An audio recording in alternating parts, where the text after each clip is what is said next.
مطلب عجیب و غریب قسم کے انہوں نے الزامات کی بھی بوچھاڑ کی پاکستان کے اوپر. اٹ اسٹارٹڈ ود جب کرونا شروع ہوا تو انہوں نے کہا جی کہ پاکستان سے کرونا انفیکٹڈ ٹیررسٹ جو ہیں ان کو لائن آف کنٹرول کے پار بھیجا گیا اور اس طرح مقبوضہ کشمیر میں کرونا پھیلا ہے. اور اس کے علاوہ ابھی جو ریسنٹ ان کا سب سے بڑا جو اگر ڈرامہ تھا جو لیٹلی ہوا جو پلوامہ 2 جس کو انہوں نے کہا ہے, اس ڈرامے کے اندر رات کو انہوں نے ایک گاڑی پکڑی, اس کے اوپر فائر کیا جس کے اندر ایکسپلوزو بھی وہ کہتے ہیں کہ جی پڑا ہوا تھا, اور جس کے جو فائر کیا وہ بندہ جو نکلا وہ پیدل وہاں سے فرار بھی ہو گیا. ساری رات وہ گاڑی بھی وہاں پہ رکھی گئی اور اگلے دن ڈے لائٹ میں پورے میڈیا کوریج کے سامنے اس کو ایک آبادی کے اندر ہی اس گاڑی کو تباہ کیا گیا تاکہ کسی قسم کا ایویڈنس نہ مل سکے. سو یہ ساری جو کارروائی اس وقت چل رہی ہے, دس از اسٹیج بینگ سیٹ, ایک اسٹیج سیٹ کی جا رہی ہے جس کے اوپر ہمارے وزیر اعظم صاحب بہت دفعہ کہہ چکے ہیں, چیف آف آرمی اسٹاف اس چیز کا اظہار کر چکے ہیں کہ ایک فالس فلیگ آپریشن پلان کیا جا رہا ہے انڈیا میں. اور یہ جو پلوامہ 2 انہوں نے کیا, اس سے چند دن پہلے پرائم منسٹر کی اسٹیٹمنٹ آئی کہ ایک فالس فلیگ آپریشن کی پلاننگ ہو رہی ہے, اور جب وہ اسٹیٹمنٹ آئی تو موسٹ پروبلی انہوں نے وہی جو پلان کر رہے تھے اس کو گاڑی کو انہوں نے سامنے لا کے اور پھاڑ دیا, اور اب یہ کہہ رہے ہیں کہ 3 مزید گاڑیاں اس طرح کی یہاں پہ موجود ہیں. سو یہ ایک سٹیج سیٹ کی جا رہی ہے اگلے آنے والے چند ماہ میں پاکستان کے اوپر کی طرف جارحیت کرنے کی, ایک ایڈونچرزم کی. اور جس طرح آپ نے اس سوال کے دوران آپ نے کچھ چیزوں کا ذکر کیا, اس کا مقصد اگر مطلب میں اگر صحیح سمجھاؤں جو آپ جاننا چاہ رہے ہیں کہ مقصد کیا ہے, کیوں یہ کر رہے ہیں. ہاں جی, کیوں کرنا چاہ رہے ہیں. اس کا مقصد یہ ہے کہ لیٹلی ہندوستان کو کئی فرنٹس پہ ہزیمت کا سامنا ہوا ہے, بہت شرمندگی ہوئی ہے. اگر میں پہلے ذکر کروں لائن آف ایکچوئل کنٹرول پہ جو انڈیا اور چائنا کی جو حالات چل رہے ہیں, اندر 3 کلومیٹر اندر آ چکے ہیں, 60 اسکوائر کلومیٹر کا ایریا ہے, جو کل یا پرسوں میرے خیال میں راجناتھ صاحب کا انٹرویو آپ نے سنا ہوگا, اس میں بھی ان سے یہی سوال پوچھا گیا اور اس کو انہوں نے ڈاؤن پلے بھی کیا. سو وہاں پہ سخت شرمندگی کا سامنا ہے, اس کو یہ کسی نہ کسی طرح ڈاؤن پلے کرنے کی کوشش کر رہے ہیں. انڈیا اور نیپال کے بارڈر پہ بھی آپ کو معلوم ہے کہ انہوں نے نقشوں کا جو باؤنڈری کا مسئلہ ہوا ہے ان کے ساتھ, وہاں پہ بھی کافی شرمندگی ہوئی ہے. پھر انٹرنلی اگر آپ دیکھیں تو جو کرونا وائرس کی مینجمنٹ سے ریلیٹڈ بہت سے مسائل سامنے آئے ہیں. انڈیا میں جو لیبر کی مائگریشن ہے وہ پوری دنیا نے دیکھی ہے کہ کیا ہوا, کس طرح سے اس کو مینج کیا گیا, اور آف کورس کرونا بری طرح سے پھیل رہا ہے. اکانومی از ان ڈولرمز. پھر مقبوضہ کشمیر کے اندر جو انہوں نے اقدامات کیے 5 اگست کے بعد, وہ تمام اقدامات بیک فائر کر گئے, اور اس کے اندر جو کچھ کشمیریوں کے ساتھ اس وقت ہو رہا ہے پوری دنیا اس کو دیکھ رہی ہے. اور اسی سے اگر آپ ریلیٹ کریں کہ جو انڈیا نے CAA کا نفاذ جو کیا, اور جو جس سے ایک اسلاموفوبیا کی ایک لہر اٹھی ہے انڈیا کے اندر, جس کو پوری دنیا نے محسوس کیا. یونائٹڈ نیشنز لے لیں, یورپین یونین لے لیں, آپ یونائٹڈ اسٹیٹس لے لیں, دنیا کے ہر فورم پہ تمام ہیومن رائٹس آرگنائزیشنز لے لیں, سب نے انڈیا کو اس چیز کے اوپر سوال کیا ہے کہ یہ ہیومن رائٹس وائلیشنز ہیں, اور میسو قسم کی ایک امبیرسمنٹ چل رہی ہے, میسو قسم کی فیلور ہے ہر لیول پہ. سو ان تمام چیزوں سے جو کرنٹ لیڈرشپ ہے انڈیا کی, ان کا یہ خیال ہے کہ ان تمام چیزوں سے توجہ اٹھانے کا سب سے بہترین ذریعہ ان کے لیے یہ ہے کہ پاکستان کے ساتھ کوئی ایک پاکستان کی طرف ایک ایڈونچرزم کیا جائے. پاکستان کے ساتھ لائن آف کنٹرول کے اوپر آلریڈی انہوں نے ٹیمپریچر ریز کیا ہوا ہے.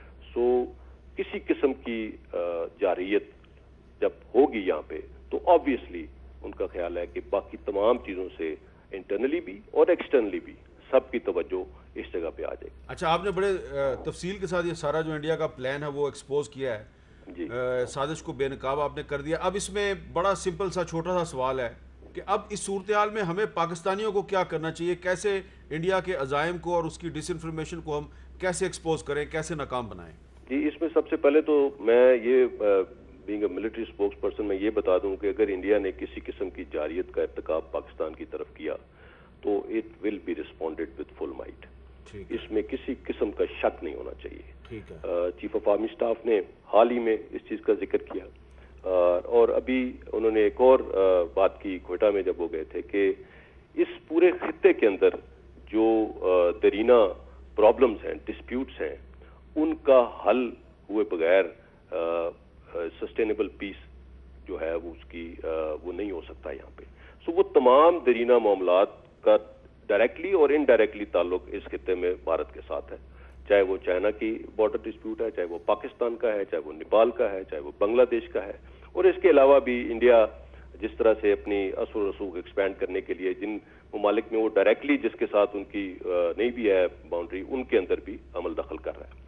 سو اس ساری چیز کا سب سے پہلا تو جواب میں یہ دوں گا کہ وی آر ریڈی اور we will respond and we will respond with full might. اور اس کا مظاہرہ پچھلے سال انہوں نے دیکھ لیا تھا.